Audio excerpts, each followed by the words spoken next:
مرحبا جوارا رو هم که ترشه گیزه رو چکم پرخوشه و پرقوله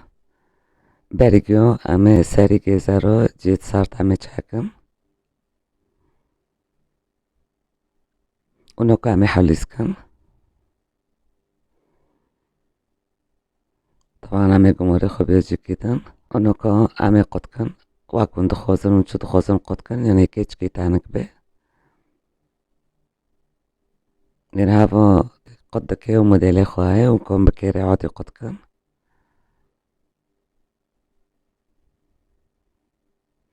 ما خلاص کر لبر بیبرک توش دیسه همه قد کن یعنی تعمه ترشو خوشتر دکه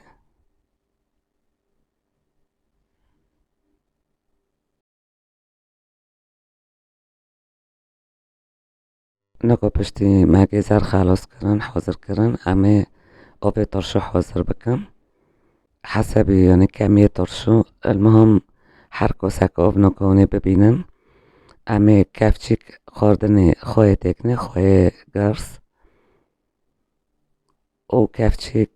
چای شکر همه تکنه هر کسک رو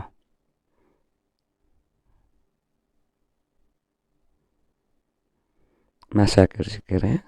اونو کل بداره سیرکه یا خل برد بین کسکش هر سه کس رو همه تکنه و همه رند بافدارو بحالینن یعنی به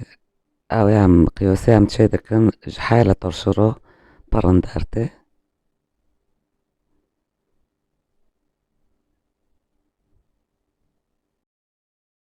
اونو که همه گزه رو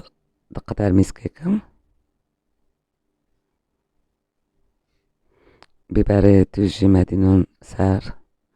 اونو که نیف پرچه لیمین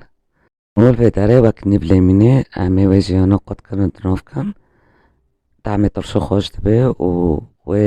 یعنی لیمینو جی پر خوش دبن ترشه گنده اونو که همه آوه مچه کری بردن سر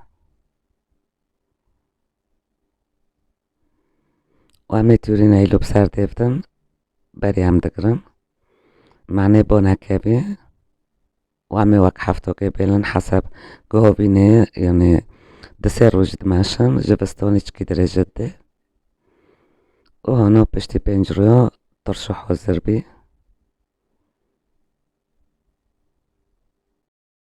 امینو که تکن سحنکیل و بمرینن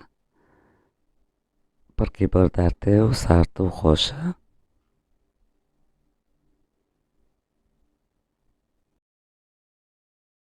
يعني بس بقياسنا يعني بالطابقين ترشي وكي أكيد بنجحي ومضمونة برخوش دارتي وصحة وخوش ومبمن خير خوش هيدا باي باي